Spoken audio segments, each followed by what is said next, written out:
Hi friends, ನಿಮ್ಮೆಲ್ಲರಿಗೂ ಕೂಡ ನಿಮ್ಮದೇ ಆಗಿರ್ತಕ್ಕಂಥ ಯೂಟ್ಯೂಬ್ ಚಾನಲ್ ಸ್ಟಡಿ ವಿತ್ ಪರಶುರಾಮ್ಗೆ ಸ್ವಾಗತ ಅಂತ ಹೇಳ್ತಾ 8ನೇ ತರಗತಿ ಸಮಾಜ ವಿಜ್ಞಾನ ದ್ವಿತೀಯ ಸಂಕಲನಾತ್ಮಕ SA2 ಪರೀಕ್ಷೆ ಮಾರ್ಚ್ 2026ಕ್ಕೆ DSCRT ಅವರು ವೇಟೇಜ್ ಮತ್ತು ಕ್ವಶನ್ ಪೇಪರ್ನ ರಿಲೀಸ್ ಮಾಡಿದ್ದಾರೆ.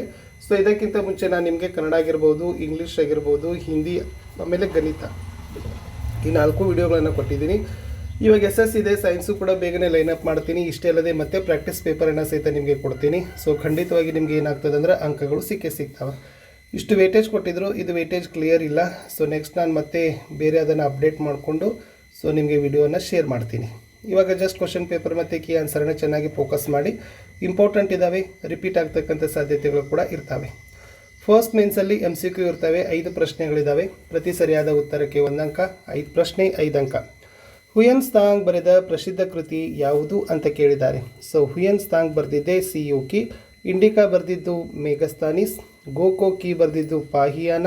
ಹಾಗಾದ್ರೆ ಜಿಯೋಗ್ರಫಿ ಬರೆದವರು ಯಾರು ಅನ್ನೋದನ್ನು ಕಾಮೆಂಟನ್ನು ಮಾಡಬೇಕು. ಇನ್ನು ರಾಜ್ಯಶಾಸ್ತ್ರದ ಪಿತಾಮಹ ಯಾರು ಅಂತ ಕೇಳಿದ್ದಾರೆ. ಸೊ ಸರಿಯಾದ ಉತ್ತರ ಬರ್ತದೆ ಅರಿಸ್ಟಾಟಲ್. ನೆಕ್ಸ್ಟ್ ಒನ್, ಭಾರತದಲ್ಲಿ ಪ್ರಥಮ ಬಾರಿಗೆ ಸಮಾಜಶಾಸ್ತ್ರ ಪರಿಚಯಿಸಲ್ಪಟ್ಟ ವಿಶ್ವವಿದ್ಯಾಲಯ ಯಾವುದು ಅಂತ ಕೇಳಿದರೆ ಅದು ಬಂದ್ಬಿಟ್ಟು ಮುಂಬೈ ವಿಶ್ವವಿದ್ಯಾಲಯ ಅನ್ನೋದನ್ನು ಬರೀಬೇಕು. ಇನ್ನು ಹಣದ ಪ್ರತಿಫಲಕ್ಕೆ ಮಾಡುವ ದೈಹಿಕ ಮತ್ತು ಬೌದ್ಧಿಕ ಕೆಲಸಕ್ಕೆ ಏನಂತೀರಿ? ಆರ್ಥಿಕ ಚಟುವಟಿಕೆ ಅಂತ ಕರಿತೀರಿ. ಇನ್ನು ಪಾಲುದಾರಿಕೆ ಸಂಸ್ಥೆಗಳ ನೋಂದಣಿಗೆ ಅವಕಾಶ ಮಾಡಿಕೊಟ್ಟಿರ್ತಕ್ಕಂಥ ಕಾಯ್ದೆ ಯಾವುದು ಅಂತಂದರೆ ಅದು ಭಾರತದ ಪಾಲುದಾರಿಕೆ ಸಂಸ್ಥೆಗಳ ಕಾಯ್ದೆ 1932 is the right answer. 1 marker question. ಗ್ರಾಮ ಸಭೆಯ ಅಧ್ಯಕ್ಷತೆಯನ್ನು ಯಾರು ವಹಿಸ್ತಾರೆ? ಸೊ ಗ್ರಾಮ ಸಭೆ ಅಧ್ಯಕ್ಷತೆಯನ್ನು ಗ್ರಾಮ ಪಂಚಾಯತಿ ಅಧ್ಯಕ್ಷರು ವಹಿಸ್ತಾರೆ. ಸಂಸ್ಕೃತಿ ಅಂದರೆ ಏನು? ಮಾನವ ಸಮಾಜದ ಸದಸ್ಯನಾಗಿದ್ದುಕೊಂಡು ಕಲಿತುಕೊಳ್ತಕ್ಕಂಥ ಜ್ಞಾನ, ಕಲೆ, ನೈತಿಕ ನಿಯಮ, ಕಾನೂನು ಮತ್ತು ರೂಢಿ ನೈಪುಣ್ಯತೆಗಳನ್ನೊಳಗೊಂಡ ಸಂಕೀರ್ಣ ವ್ಯವಸ್ಥೆಗೇ ಸಂಸ್ಕೃತಿ ಅಂತ ಕರೆಯೋದು. ಇನ್ನು ಸಾಮಾಜಿಕ ಅಂತಕ್ರಿಯೆಯನ್ನು ವ್ಯಾಖ್ಯಾನಿಸಿರಿ. ನಮ್ಮ ದಿನನಿತ್ಯದ ಜೀವನದಲ್ಲಿ ಅನೇಕ ಜನರೊಡನೆ ನಡೆಸ್ತಕ್ಕಂಥ ಒಡನಾಟವನ್ನೇ ಸಾಮಾಜಿಕ ಅಂತಕ್ರಿಯೆ ಅಂತ ಕರೆಯೋದು. ಭೂಮಿಯು ಎಷ್ಟು ವರ್ಷ ಹಳೆಯದಾಗಿದೆ? ಸೊ ಭೂಮಿ 460 ಕೋಟಿ ವರ್ಷ ಹಳೆಯದಾಗಿದೆ ಅಂತ ಬರೆದ್ರೆ ಸಾಕು. ಆಂತರಿಕ ವ್ಯಾಪಾರ ಎಂದರೇನು?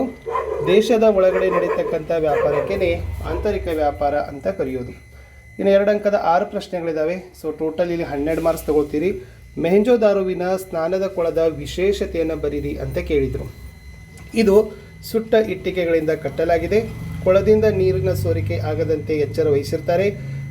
ಎರಡೂ ಬದಿಯಲ್ಲಿ ಇಳಿತಕ್ಕಂಥ ಮೆಟ್ಟಿಲುಗಳನ್ನು ಕಟ್ಟಿದ್ದಾರೆ. ಸ್ನಾನದ ಕೊಳದ ಸುತ್ತಲೂ ಕೊಠಡಿಗಳಿದ್ದಾವೆ. ಈ ಕೊಳಕ್ಕೆ ಬಾವಿಯಿಂದ ನೀರನ್ನು ಪೂರೈಕೆ ಮಾಡ್ತಾರೆ. ಬಳಸಿದ ನೀರನ್ನು ಹೊರಗಡೆ ಬಿಡ್ತಾರೆ. ಈ ಕೊಳವನ್ನು ಮುಖ್ಯ ವ್ಯಕ್ತಿಗಳು ಸ್ನಾನ ಮಾಡಲು ಬಳಸ್ತಾ ಇರ್ಬೋದು ಅನ್ನೋದನ್ನು ಊಹಿಸಿದ್ದಾರೆ. ಅಥವಾ ಪ್ರಶ್ನೆ ಇದೆ, ಚೀನಾದ ಮಹಾಗೋಡೆ ಕುರಿತು ಐತಿಹಾಸಿಕ ಮಹತ್ವವನ್ನು ವಿವರಿಸಿರಿ. ಚೀನಾ ಹಲವು ಸಣ್ಣ ಪುಟ್ಟ ವಂಶಗಳನ್ನು ಒಳಗೊಂಡಿದೆ. ನಂತರ ಎಲ್ಲವನ್ನೂ ಸೇರಿ 7 ದೊಡ್ಡ ರಾಜ್ಯಗಳ ನಿರ್ಮಾಣವನ್ನು ಮಾಡ್ತಾರೆ. ಈ ರಾಜ್ಯದ ರಕ್ಷಣೆಗೆ ಗಡಿಯುದ್ದಕ್ಕೂ ಸ್ವತಂತ್ರವಾದ ಗೋಡೆಗಳನ್ನು ನಿರ್ಮಿಸ್ತಾರೆ. ಉತ್ತರ ಭಾರತದಿಂದ ಮಾಡತಕ್ಕಂಥ ದಾಳಿಯನ್ನು ತಡೆಯಲು ನಿರ್ಮಾಣವನ್ನು ಮಾಡ್ತಾರೆ. ಈ ಮಹಾಗೋಡೆಯನ್ನು 7ನೇ ಶತಮಾನದಲ್ಲಿ ಕಟ್ಟಲು ಪ್ರಾರಂಭವನ್ನು ಮಾಡಿ ಸಾಮಾನ್ಯ ಶಕ ಪೂರ್ವ 16ನೇ ಶತಮಾನದವರೆಗೂ ಕಟ್ತಾರೆ. ಇದರ ಉದ್ದ 5000 ಕಿಲೋಮೀಟರ್. ಇದು ಜಗತ್ತಿನ ವಿಸ್ಮಯಗಳಲ್ಲಿ ಒಂದಾಗಿದೆ ಅಂತ ಬರೆದ್ರೆ ಸಾಕು. ಇನ್ನು ಬುದ್ಧ ಬೋಧಿಸಿದ 6 ಸತ್ಯಗಳನ್ನು ಕೇಳಿದ್ದಾರೆ. ಸೊ ಲೋಕವೆಲ್ಲ ದುಃಖ ಮತ್ತು ನೋವಿನಿಂದ ಕೂಡಿದೆ. ಆಸೆ ದುಃಖಕ್ಕೆ ಮೂಲ ಕಾರಣ. ಅತಿಯಾದ ಆಸೆಯಿಂದ ಬಿಡುಗಡೆ ಪಡೆದಾಗಲೇ ನೆಮ್ಮದಿಯ ಬದುಕು ಸಾಧ್ಯ. ಅಷ್ಟಾಂಗ ಮಾರ್ಗದ ಅನುಸರಣೆಯಿಂದ ಆಸೆಯಿಂದ ವಿಮುಕ್ತಿ ಸಾಧ್ಯ ಅಂತ ಬರೀಬೇಕು. ಅಥವಾ ಸನಾತನ ಧರ್ಮದ ವಿಶೇಷತೆಗಳನ್ನು ಕೇಳಿದ್ದಾರೆ. ಸೊ ಎಲ್ಲರೂ ಸುಖಿಗಳಾಗಿರಲಿ, ಎಲ್ಲರೂ ರೋಗಗಳಿಂದ ಚಿಂತನೆಗಳಿಂದ ಮುಕ್ತವಾಗಿರಲಿ, ಎಲ್ಲರೂ ಶುಭವನ್ನೇ ಕಾಣುವಂತಾಗಲಿ, ಯಾರೂ ದುಃಖಿತರಾಗದಿರಲಿ ಅನ್ನೋದು ಉತ್ತರ. ಇನ್ನು ಪೌರನಾದವನು ಒಂದು ದೇಶದ ಪ್ರಜೆಯಾಗಿ ಹಲವಾರು ಕರ್ತವ್ಯಗಳನ್ನು ನಿರ್ವಹಿಸ್ತಾನೆ. ಈ ಹೇಳಿಕೆಯನ್ನು ಸಮರ್ಥನೆ ಕೊಡಿ ಅಂತ ಕೇಳಿದ್ದಾರೆ. ಸಂವಿಧಾನವನ್ನು ಪಾಲಿಸಬೇಕು, ರಾಷ್ಟ್ರಗೀತೆ ಮತ್ತು ರಾಷ್ಟ್ರಧ್ವಜವನ್ನು ಗೌರವಿಸಬೇಕು, ಸ್ವಾತಂತ್ರ್ಯ ಹೋರಾಟಗಾರರ ಆದರ್ಶವನ್ನು ಪಾಲಿಸಬೇಕು, ಭಾರತದ ಸಾರ್ವಭೌಮತೆ ಅಖಂಡತೆಯನ್ನು ಎತ್ತಿ ಹಿಡಿಬೇಕು, ದೇಶದ ಸೇವೆಗೆ ಸಿದ್ಧರಾಗಿರಬೇಕು, ದೇಶ ರಕ್ಷಿಸಬೇಕು, ದೇಶದ ಸ್ವತ್ತನ್ನು ಕಾಪಾಡಬೇಕು, ಅಹಿಂಸಾ ನೀತಿಯನ್ನು ಅನುಸರಿಸಬೇಕು ಅಂತ ಬರೆದ್ರೆ ಸಾಕು. ಇನ್ನು ಕೃಷಿ ಸಮಾಜದ ಲಕ್ಷಣಗಳನ್ನು ಪಟ್ಟಿ ಮಾಡಿ ಅಂತ ಕೇಳಿದ್ದಾರೆ. ಇವರು ಮುಖ್ಯವಾಗಿ ಬೇಸಾಯವನ್ನು ಅವಲಂಬಿಸ್ತಾ ಇದ್ದರು. ಕೃಷಿ ಉತ್ಪನ್ನಗಳೇ ಜೀವನಾಧಾರ. ಒಂದೆಡೆ ನೆಲೆಸ್ತಾ ಇದ್ದರು. ಕೃಷಿಯೊಂದಿಗೆ ಇತರೆ ಕಾರ್ಯಗಳಲ್ಲಿ ತೊಡಗ್ತಿದ್ರು. ವಿವಿಧ ರೀತಿಯ ಕೌಶಲ್ಯಗಳನ್ನು ಹೊಂದಿದ್ರು. ಒಂದು ಸ್ಥಳದ ಸನ್ನಿವೇಶ, ದಿಕ್ಕು ಮತ್ತು ಅಂತರವನ್ನು ಹೇಗೆ ನಿರ್ಧರಿಸ್ತಾರೆ ಅಂತ ಕೇಳಿದ್ದಾರೆ. ಸೊ ಭೂಮಿ ಗೋಳಾಕಾರವಾಗಿದೆ. ಆದ್ದರಿಂದ ಸ್ಥಳದ ದಿಕ್ಕು ಮತ್ತು ಅಂತರವನ್ನು ಅಳೆಯುವುದು ಕಠಿಣ. ಆದ್ದರಿಂದ ನಿರ್ದಿಷ್ಟ ಸ್ಥಳ, ದಿಕ್ಕು, ಸನ್ನಿವೇಶ ಮತ್ತು ಅಂತರಗಳನ್ನು ಅಳೆಯಲು ಕಾಲ್ಪನಿಕ ರೇಖೆಗಳನ್ನು ಎಳೆದಿದ್ದಾರೆ. ಈ ಪೂರ್ವ ಪಶ್ಚಿಮವಾಗಿ ಅಕ್ಷಾಂಶಗಳು, ಉತ್ತರ ದಕ್ಷಿಣವಾಗಿ ರೇಖಾಂಶಗಳನ್ನು ಎಳೆದಿದ್ದಾರೆ. ಇದು ಭೌಗೋಳಿಕ ನಿರ್ದೇಶಾಂಕಗಳದ್ದು. ಇವುಗಳ ಮೂಲಕನೇ ಸನ್ನಿವೇಶ, ದಿಕ್ಕು ಮತ್ತು ಅಂತರವನ್ನು ನಿರ್ಧರಿಸ್ತಾರೆ. ಇನ್ನು ಸಹಕಾರಿ ಸಂಘಗಳ ವಿಧಗಳನ್ನು ವಿವರಿಸಿರಿ ಅಂತ ಕೇಳಿದ್ದಾರೆ. ಅದು ಸಾಲದ ಸಹಕಾರಿ ಸಂಘಗಳು, ಮಾರುಕಟ್ಟೆ ಸಹಕಾರಿ ಸಂಘ, ಉತ್ಪಾದಕರ ಸಹಕಾರಿ ಸಂಘ, ಗ್ರಾಹಕರ ಸಹಕಾರಿ ಸಂಘ, ಬೇಸಾಯಗಾರರ ಸಹಕಾರಿ ಸಂಘ, ಗೃಹ ನಿರ್ಮಾಣ ಸಹಕಾರಿ ಸಂಘ, ವಿವಿಧ ರೀತಿಯ ಸಹಕಾರಿ ಸಂಘಗಳು ಅಂತ ಬರೆದ್ರೆ ಸಾಕು. 3 ಮಾರ್ಕರ್ ಕ್ವಶನಲ್ಲಿ ಪ್ರಶ್ನೆ 17 ಗುಪ್ತರ ಕಾಲದ ಸಾಹಿತ್ಯ ಸುವರ್ಣ ಯುಗವಾಗಿತ್ತು ತಿಳಿಸಿ ಅಂತ ಕೇಳಿದ್ದಾರೆ. ಗುಪ್ತರ ರಾಜರು ಹಲವಾರು ಕವಿಗಳಿಗೆ ಆಶ್ರಯವನ್ನು ನೀಡಿದ್ದರು. ಸಮುದ್ರಗುಪ್ತ ಸ್ವತಃ ಕವಿಯಾಗಿದ್ದ. 2ನೇ ಚಂದ್ರಗುಪ್ತ ಸಾಹಿತ್ಯಕ್ಕೆ ಪ್ರೋತ್ಸಾಹ ಕೊಟ್ಟ. ಕಾಳಿದಾಸ ಪ್ರಮುಖ ಕವಿ ಮತ್ತು ನಾಟಕಕಾರನಾಗಿದ್ದು ಅನೇಕ ಕೃತಿಗಳನ್ನು ಬರೆದ. ಕಾಳಿದಾಸನ ಅಭಿಜ್ಞಾನ ಶಾಕುಂತಲ, ಶೂದ್ರಕನ ಮೃಚ್ಛಕಟಿಕ, ವಿಶಾಖದತ್ತನ ಮುದ್ರಾರಾಕ್ಷಸ, ಧರ್ಮಶಾಸ್ತ್ರ ಮತ್ತು ಪುರಾಣಗಳು ಪುಸ್ತಕಗಳು ಬರೆದವು. ಶ್ರೇಷ್ಠ ವಿಜ್ಞಾನಿಗಳಾದ ವರಾಹ ಮಿಹಿರ, ಭಾಸ್ಕರ, ಆರ್ಯಭಟ, ಚರಕ ಮತ್ತು ಸುಶ್ರುತರು ಅನೇಕ ಕೊಡುಗೆಗಳನ್ನು ಕೊಟ್ಟಿದ್ದಾರೆ. ಚರಕ ಸಂಹಿತೆ ಮತ್ತು ಸುಶ್ರುತ ಸಂಹಿತೆ ಅಂತಕ್ಕಂಥ ಪುಸ್ತಕಗಳು ಬರೆಯಲ್ಪಟ್ಟವು. ಇನ್ನು ಚೋಳರ ಗ್ರಾಮಾಡಳಿತದ ಪ್ರಮುಖ ಲಕ್ಷಣಗಳನ್ನು ವಿವರಿಸಿರಿ ಅಂತ ಕೇಳಿದರು. ಮುಖ್ಯವಾಗಿ ಗ್ರಾಮದ ಸ್ವಯಂ ಅಧಿಪತ್ಯದ ಬೆಳವಣಿಗೆಯಾಯಿತು.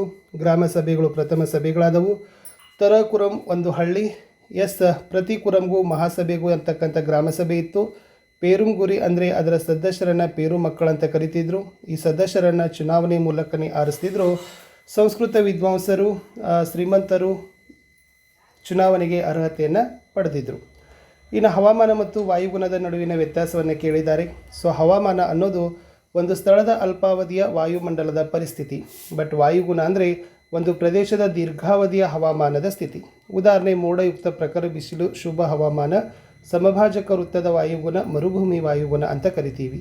ಇನ್ನು ಹವಾಮಾನದ ಬಗ್ಗೆ ವೈಜ್ಞಾನಿಕವಾಗಿ ಅಧ್ಯಯನ ಮಾಡುವ ಶಾಸ್ತ್ರ ಪವನ ವಿಜ್ಞಾನ ಶಾಸ್ತ್ರ.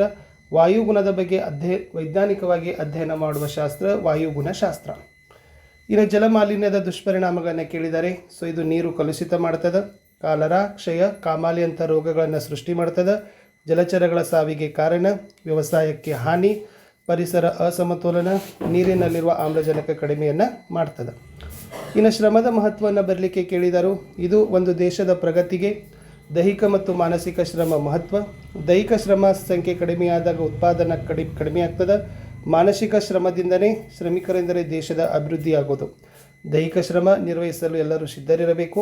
ದೈಹಿಕ ಮತ್ತು ಮಾನಸಿಕ ಶ್ರಮ ಪಡುವರು ಮೇಲು ಕೀಳು ಅಂತಕ್ಕಂಥ ಸಮಾಜದ ಭೇದ ಭಾವ ಮಾಡಬಾರದು. ದೈಹಿಕ ಶ್ರಮವಿಲ್ಲದೆ ಯಂತ್ರಗಳನ್ನು ನಡೆಸಲು, ಯಂತ್ರ ಮಾಡದ ಕೆಲಸ ನಿರ್ವಲು ಸಾಧ್ಯವಿಲ್ಲ. ದೇಶದ ಅಭಿವೃದ್ಧಿ ಎರಡೂ ರೀತಿಯ ಶ್ರಮಗೆ ಅಗತ್ಯವಾಗಿದ್ದು ಕೆಲಸ ಮಾಡಲು ಸಿದ್ಧರಿರಬೇಕು ಅಂತ ಬರೆದ್ರೆ ಸಾಕು. ಇನ್ನು 4 ಮಾರ್ಕರಲ್ಲಿ ಪ್ರಜಾಪ್ರಭುತ್ವ ವ್ಯವಸ್ಥೆಯ ಪ್ರಮುಖ ಲಕ್ಷಣಗಳನ್ನು ವಿವರಿಸಿರಿ ಅಂತ ಕೇಳಿದ್ದಾರೆ. ಇದು ಜನತಾ ಸರ್ಕಾರವಾಗಿದೆ. ಪ್ರತಿನಿಧಿಗಳನ್ನು ಜನರೇ ಚುನಾಯಿಸ್ತಾರೆ. ಪ್ರತಿನಿಧಿಗಳ ಜನರ ಪರ ಕಾನೂನು ರಚನೆ, ಸಾರ್ವತ್ರಿಕ ವಯಸ್ಕ ಮತದಾನದ ತತ್ವ, ಎಲ್ಲ ಪ್ರಜೆಗಳು ಕಾನೂನು ದೃಷ್ಟಿಯಲ್ಲಿ ಸಮಾನರು, ರಾಜಕೀಯ ಪಕ್ಷಗಳು ಅಸ್ತಿತ್ವದಲ್ಲಿರ್ತವೆ, ಜನರ ಸರ್ವತೋಮುಖ ಅಭಿವೃದ್ಧಿಗೆ ವಿಶೇಷ ಗಮನ, ಪ್ರಜಾಪ್ರಭುತ್ವ ವ್ಯಕ್ತಿ ಪೂಜೆಗೆ ವಿರುದ್ಧವಾಗಿದೆ ಅಂತ ಬರೆದ್ರೆ ಸಾಕು. ಇನ್ನು ಸಾಗರದ ಉಬ್ಬರವಿಳಿತಗಳು ಮಾನವನ ಜೀವನಕ್ಕೆ ಸಹಕಾರಿಯಾಗಿವೆ, ಸಮರ್ಥಿಸಿರಿ. ಇದು ದೊಡ್ಡ ನೌಕಾಯಾನಕ್ಕೆ ಉಪಯುಕ್ತ. ಬಂದರು ಮತ್ತು ಹಡಗು ನಿರ್ಮಿಸಲು ಸಹಾಯಕ. ಬಂದರುಗಳನ್ನು ನಿಯಮಿತವಾಗಿ ಸ್ವಚ್ಛ ಮಾಡ್ತದೆ. ಉಪ್ಪು ತಯಾರಿಸ್ತದೆ. ಮೀನುಗಾರಿಕೆಗೆ ಸಹಾಯಕ. ವಿದ್ಯುತ್ ಉತ್ಪಾದನೆಗೆ ಸಹಾಯಕ. ಪ್ರವಾಸಿಗರ ಆಕರ್ಷಣೆ, ವಾಣಿಜ್ಯ ಉತ್ಪಾದನೆಗೆ ಸಹಾಯಕ. ಇನ್ನು ಭಾರತದ ನಕ್ಷೆಯಲ್ಲಿ ನಿಮಗೆ ಇಲ್ಲಿ ಹಿಮಾಲಯ ಪರ್ವತ ಶ್ರೇಣಿಗಳಿದ್ದಾವೆ, ಅದನ್ನೇ ಕೇಳಿದರು. ಇಲ್ಲಿ ಅಜಂತ ಇದೆ, ಓಕೆ, ಇದು ಕಂಚಿ ಇದೆ, ಇದು ತಲಕಾಡು ಇದೆ. ಇವುಗಳನ್ನು ನಿಮಗೆ ಗುರುತಿಸಲಿಕ್ಕೆ ಕೇಳಿದರು. ಇನ್ನು ನೆಕ್ಸ್ಟ್ ಪ್ರಾಕ್ಟೀಸ್ ಪೇಪರನ್ನು ತರ್ತೀನಿ, ಅದನ್ನು ಕೂಡ ನೋಡಿ.